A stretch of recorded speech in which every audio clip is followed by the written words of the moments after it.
Big boss Malayalam season 7 ഒരു promo കുറച്ച് മുന്നേ നമ്മൾ കണ്ടിട്ടുണ്ടായിരുന്നു. അത് കണ്ടിട്ട് നമ്മൾ അതേക്കുറിച്ച് സംസാരിച്ചിട്ടുണ്ടായിരുന്നു. അതായത് അനുമോള് ഒരു ടിഷ്യൂ പേപ്പറിൽ അനുമോളുടെ PR നമ്പർ എഴുതി ആദിലെ ഏൽപ്പിച്ചിട്ട് പുറത്ത് പോയിട്ട് ആ PR വിളിച്ച് ഇവിടെ നടക്കുന്ന കാര്യങ്ങൾ പറയണം. അതുപോലെ തന്നെ അക്ബറിനെ ചാനൽ അല്ലെങ്കിൽ ബിഗ് ബോസ് ക്രൂ അക്ബറിനോട് ഫേവറിസം കാണിക്കുകയാണ് എന്നൊക്കെ പറഞ്ഞിട്ടുണ്ടായിരുന്നു എന്ന് പറഞ്ഞിട്ട് അനുമോൾ ആദിലെ പറഞ്ഞേൽപ്പിച്ചു. ഒരു എവിക്ഷൻ സമയത്ത് ആദിലെ എവിക്റ്റ് ആവുമെന്ന് വിചാരിച്ചിട്ട് അങ്ങനെ പറഞ്ഞ് ഏൽപ്പിച്ചിട്ടുണ്ടായിരുന്നു എന്ന് പറഞ്ഞിട്ട് ആദില ഒരു ബോംബ് പൊട്ടിച്ചിട്ട് പോയ ഒരു വിഷയം നമ്മൾ കുറച്ച് മുന്നേ സംസാരിച്ചിട്ടുണ്ടായിരുന്നു. നിങ്ങൾ ആ വീഡിയോ കണ്ടിട്ടില്ലെങ്കിൽ തൊട്ട് മുന്നത്തെ വീഡിയോ ഒന്ന് കണ്ടു നോക്കുക. അതിൻ്റെ സത്യാവസ്ഥ പുറത്തു വന്നിരിക്കുകയാണ്.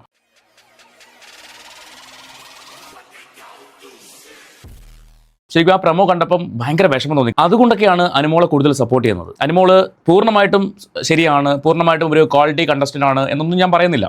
ഒരുപാട് മിസ്റ്റേക്കുകൾ അനുമോളുടെ ഭാഗത്ത് വന്നിട്ടുണ്ട്. പക്ഷേ ഇപ്പോൾ എല്ലാ വീഡിയോയിലും ഞാൻ പറയുന്നൊരു കാര്യമാണ്, ഇപ്പോൾ അനുമോള് മേടിച്ചു കൂട്ടുന്ന ടോർച്ചറിങ്, മേടിച്ചു കൂട്ടുന്ന അറ്റാക്കിങ്, അതിനൊന്നും അത്രയ്ക്കൊന്നും അറ്റാക്ക് നേരിടാൻ വേണ്ടിയുള്ള ഒരു തെറ്റൊന്നും അനുമോള് ചെയ്തിട്ടുള്ളതെന്ന് എനിക്ക് തോന്നുന്നില്ല. ലൈവിൽ കണ്ടൊരു കാഴ്ചയാണ്. അപ്പോൾ അത് എന്താണെന്ന് നിങ്ങളോടും കൂടെ പറയണമെന്ന് തോന്നി. അതുകൊണ്ടാണ് ഞാൻ ഈ ഒരു വീഡിയോ ചെയ്യുന്നത്. നിങ്ങൾ ആദ്യമായിട്ടാണ് ഈ ചാനൽ കാണുന്നതെങ്കിൽ ഒന്ന് സബ്സ്ക്രൈബ് ചെയ്തോളൂ. ആ ബെല്ലൈക്കൺ ഓൾ ഓപ്ഷൻ എനേബിൾ കൊടുത്ത് ആ ഹൈപ്പൊക്കെ ഒന്ന് കൊടുക്കുകയാണെങ്കിൽ നമുക്ക് വീഡിയോയിലേക്ക് പോകാം. ലൈവിൽ കണ്ടൊരു കാഴ്ച കുറച്ച് നേരം ആയി ലൈവ് കണ്ടിട്ട്. അപ്പം കണ്ട കാര്യം ഇത്രയേ ഉള്ളൂ. ആ അനുമോള് ഈ ഒരു വിഷയം ആ ബോംബ് പൊട്ടിയ സമയത്ത് ഭയങ്കരമായിട്ട് പൊട്ടിക്കരഞ്ഞുകൊണ്ട് നൂറയുടെ അടുത്തേക്ക് ചെല്ലുകയാണ്. നൂറ ആ എഴുതി കൊടുത്ത പേപ്പർ നിങ്ങളുടെ കബോർഡിലുണ്ട്, അതൊന്ന് എടുത്തു തരുമോ എന്ന് പറയുവാണ്. അനുമോളുടെ വാദം എന്ന് പറയുന്നത് ആ എഴുതി കൊടുത്തത് അനുമോളുടെ നമ്പറാണ്, സ്വന്തം നമ്പറാണ്. നൂറ എവിക്റ്റായി പോകുന്നു.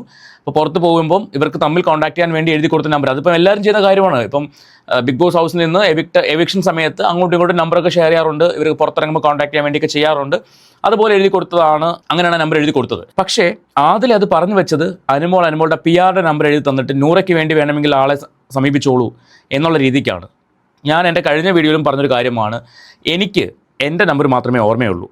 ഇപ്പോൾ 100 ദിവസം ബിഗ് ബോസ് പോലൊരു ഹൗസിൽ നിൽക്കുമ്പോൾ, ഒരു ഷോയിൽ പങ്കെടുക്കുന്ന സമയത്ത് എത്ര നമ്പർ ഓർത്ത് വെക്കാൻ പറ്റും? അതും വേണ്ടപ്പെട്ടവരുടെ നമ്പർ ഓർത്ത് വെക്കുമായിരിക്കും. അതല്ലാണ്ട് ഇപ്പോൾ ഈ പറഞ്ഞ PR വിനുവിൻ്റെ നമ്പർ അനുമോൾ ഓർത്ത് വെച്ചത് എഴുതി കൊടുത്തെന്ന് പറയുമ്പോൾ അത് കേൾക്കുമ്പോൾ തന്നെ മനസ്സിലായിക്കൂടെ അത് കള്ളമാണെന്ന്.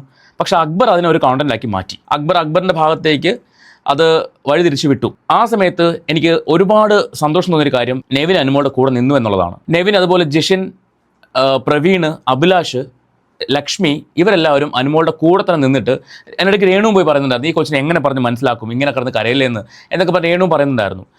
അപ്പോൾ അതിനിടയ്ക്ക് നെവിൻ പറഞ്ഞു, നിൻ്റെ കയ്യിൽ ആ പേപ്പർ ഉണ്ടോ? എൻ്റെ കയ്യിൽ ആ പേപ്പർ ഉണ്ടെന്ന് അനുമോൾ പറഞ്ഞു. എന്നാൽ അത് എടുക്കുന്നു പറഞ്ഞു. അനുമോൾ പോയിട്ട് ആ പേപ്പർ എടുത്ത് കൊണ്ട് കാണിക്കുകയാണ്. ഇതാണ് ആദിലെ എനിക്ക് എഴുതി തന്ന നമ്പർ, ആദിലയുടെ നമ്പർ.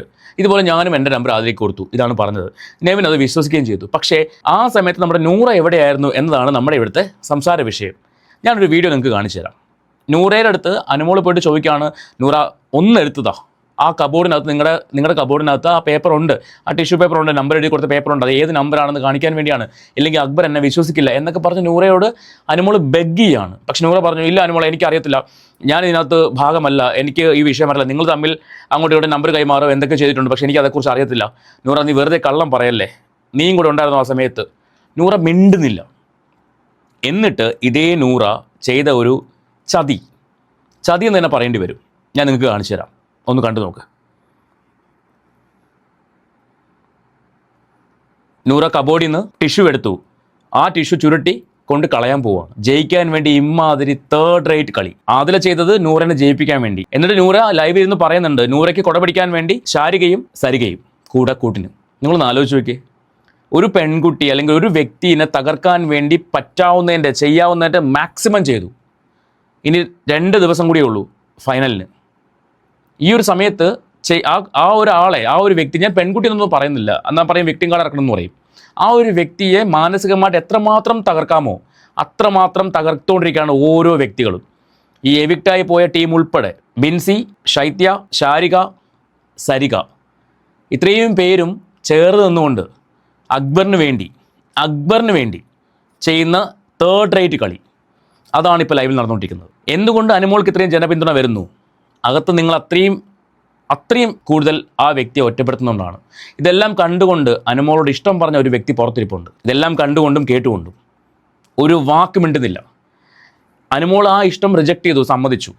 പക്ഷേ ഒരു കണ്ടസ്റ്റൻ്റ് എന്ന നിലയ്ക്ക് ഒന്ന് ചോദിക്കാമല്ലോ, എന്താണ് പ്രശ്നമെന്നെങ്കിലും. നിങ്ങളുടെ മനസ്സിൽ, ഇപ്പോൾ അനീഷിൻ്റെ മനസ്സിൽ അനുമോളോട് ഇഷ്ടമില്ല, സമ്മതിച്ചു. അനുമോളോട് ഇഷ്ടം പറഞ്ഞു, ആ വിഷയം അങ്ങ് വിട്ടു, അതും സമ്മതിച്ചു. പക്ഷേ ഒരു കണ്ടസ്റ്റൻ്റ് ആ കുട്ടി എന്തിനാണ് ഇങ്ങനെ നിലവിളിക്കുന്നത്, എന്തിനാണ് കരയുന്നത്, അതിലെന്തെങ്കിലും വാസ്തവമുണ്ടോ എന്നൊന്ന് അന്വേഷിക്കാനുള്ളൊരു മാനുഷിക പരിഗണന അനീഷ് എന്ന് പറയുന്ന കണ്ടസ്റ്റൻ്റ് അവിടെ കാണിക്കുന്നില്ല. ഞാൻ അനീഷിനെ കുറ്റം പറയുന്നതല്ല, പക്ഷേ മനുഷ്യത്വം അത് കാണിക്കാം. മനുഷ്യത്വം എന്ന് പറയുന്ന വാക്ക് ഒരുപാട് സ്ഥലങ്ങളിൽ പറഞ്ഞിരുന്ന ഒരാളാണ് അനീഷ്. പക്ഷേ ഇവിടെ അനീഷ് പാളിപ്പോയി. എന്താണ് ഇപ്പോൾ അനീഷിൻ്റെ നിലപാടെന്നൊന്നും എനിക്കറിയില്ല. പക്ഷേ ഒരു വാക്ക് ചോദിക്കാമായിരുന്നു. എന്തിനാണ് ഈ കരയുന്നത്, എന്തിനു വേണ്ടിയാണ്? കഴിഞ്ഞ 3 ദിവസമായിട്ട് അനുമോൾക്ക് നേരെ ഇത്രയധികം ആക്രമണങ്ങൾ ഉണ്ടായിട്ടും, ഇത്രയും പേര് കൂട്ടമായിട്ട് ആക്രമിച്ചിട്ടും അനീഷ് ഒരു അക്ഷരം മിണ്ടുന്നില്ല, ഒരു വാക്ക് മിണ്ടുന്നില്ല. പിന്നെയും നമ്മൾ എന്തെങ്കിലും വീഡിയോ ചെയ്യുമ്പോൾ അനീഷ് മിണ്ടാത്തത് അനീഷ് ആ വിഷയം വിട്ടതുകൊണ്ടാണ് എന്ന് പറയുന്നവരോടാണ് എൻ്റെ ചോദ്യം. നിങ്ങളാണെങ്കിൽ ആ സ്നേഹമൊക്കെ മാറ്റി വെച്ചോളൂ, ഇഷ്ടം പറഞ്ഞു അത് റിജക്റ്റ് ചെയ്തു അതൊക്കെ മാറ്റി വെച്ചോളൂ. ഒരു കൂടെ വർക്ക് ചെയ്യുന്ന ഒരു വ്യക്തിക്ക്, കൂടെ ജോലി ചെയ്യുന്ന ഒരാൾക്ക് ഒരു അപകടം വരുമ്പോൾ നിങ്ങൾ കണ്ടില്ല എന്ന് നടിച്ച് മാറിയിരിക്കുമോ? നിങ്ങൾ എന്തായിരിക്കും ചെയ്യുക? ഇവിടെ മത്സരമാണ്, കണ്ടസ്റ്റൻ്റാണ്, ഒക്കെ ശരിയാണ്. ഇതിലെല്ലാം ഉപരി ഇന്നലെ വരെ സുഹൃത്തുക്കളായിരുന്ന ആൾക്കാരാണ്, കളിച്ച് തിരിച്ച് നടന്ന ആൾക്കാരാണ്. ഇന്ന് അതിൽ ഒരാൾക്കൊരു അപകടം വരുമ്പോൾ, ഒരാപത്ത് വന്നപ്പോൾ മാറി നിന്ന് കണ്ട് രസിക്കാൻ എങ്ങനെ പറ്റുന്നു? സമ്മതിക്കണം നിങ്ങളുടെയൊക്കെ മനസ്സ്. എനിവേ, നിങ്ങൾക്ക് ഈ വീഡിയോയെക്കുറിച്ചുള്ള നിങ്ങളുടെ അഭിപ്രായം ഒന്ന് കമൻറ്റ് ചെയ്യൂ. ആദിലയുടെ ചതിക്ക് ചുക്കാൻ പിടിച്ചത് നൂറയാണ്. അത് അക്ബറിൻ്റെ ഒരു സെൻറ്റിമെൻ്റൽ ഡ്രാമയാക്കി മാറ്റി. അതിന് കൂട്ടി നിൽക്കുന്ന കുറേ ആൾക്കാരും. ഞാൻ പറഞ്ഞല്ലോ, ലക്ഷ്മി, പ്രവീൺ, ജിഷിൻ, അഭിലാഷ്, ഒനീൽ, അതുപോലെ രേണുവിനൊക്കെ ഞാൻ ഒരുപാട് വിമർശിച്ച് സംസാരിച്ചിട്ടുണ്ട്. പക്ഷേ രേണുവിൻ്റെ റീ എൻട്രി എന്ന് പറയുന്നത് ഒന്നും പറയാനില്ല. ഞാൻ ഈ പറഞ്ഞ പേരുകാർ മാത്രമാണ് റീ എൻട്രി ആയിട്ട് കണ്ടു നിൽക്കുന്ന ആൾക്കാർ. ബാക്കി എല്ലാവർക്കും പേഴ്സണൽ ഗ്രഡ്ജാണ്. അവരുടെ മനസ്സിലുണ്ടായിരുന്ന വിഷങ്ങൾ മുഴുവൻ അവർ അവിടെ കളയുകയാണ്. എവിടെ? ബിഗ് ബോസ് ഹൗസിനകത്ത്. കഴിഞ്ഞ ഒരാഴ്ച ബിഗ് ബോസ് ഹൗസ് ശരിക്കും ഇത്രയും നാളുണ്ടായിരുന്ന ഒരു ഫർണസൊന്നും അല്ല, അതൊക്കെ മേലെയാണ്, പറയാതിരിക്കാൻ വയ്യ. ചുട്ട് പൊള്ളുകയാണ്. അതും ഒരു വ്യക്തി മാത്രം. ബാക്കി എല്ലാവർക്കും അത്രമാത്രം പ്രശ്നങ്ങളൊന്നുമില്ല. ഈ ഒരാളെ മാത്രം ടാർഗറ്റ് ചെയ്തുകൊണ്ട് അയാളെ എങ്ങനെയെങ്കിലും മാനസികമായിട്ട് തകർക്കാൻ വേണ്ടി. പക്ഷേ ആ കുട്ടിയുടെ വിൽ പവർ സമ്മതിക്കാതിരിക്കാൻ വയ്യ. അത്രമാത്രം പേഷ്യൻസോടുകൂടി കരഞ്ഞിട്ട് എങ്ങനെയാണെങ്കിലും അവളുടെ ഫ്രസ്ട്രേഷൻ അവൾ തീർത്ത് അവിടെ പിടിച്ച് നിൽക്കുന്നുണ്ടല്ലോ. അതുകൊണ്ട് തന്നെ ആ ഒറ്റ കാരണം കൊണ്ട്, മറ്റ് ക്വാളിറ്റീസ് കാര്യങ്ങളൊന്നും ഞാൻ പറയുന്നില്ല, ഈ സർവൈവൽ, ഇത്രയും ആൾക്കാരുടെ മുന്നിൽ ഇത്രയും ആൾക്കാർ പുറകെ നടന്ന് ടോർച്ചർ ചെയ്തിട്ടും ആ സർവൈവലിനാണ് അവൾക്ക് അംഗീകാരം കൊടുക്കേണ്ടത്. നിങ്ങൾ ബിഗ് ബോസിൻ്റെ കപ്പ് കൊടുത്തില്ലെങ്കിലും കുഴപ്പമില്ല, കൊടുക്കണമെന്നൊന്നും ഞാൻ പറയുന്നില്ല.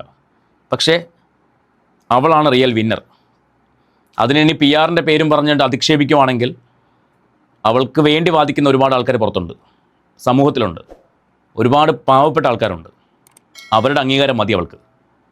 അപ്പോൾ നിങ്ങൾക്ക് ഈ വീഡിയോയെക്കുറിച്ചുള്ള നിങ്ങളുടെ അഭിപ്രായം എന്താ വെച്ചാൽ കമൻറ്റ് ചെയ്യുക. നമുക്ക് മറ്റൊരു വീഡിയോയുമായിട്ട് വീണ്ടും കാണാം.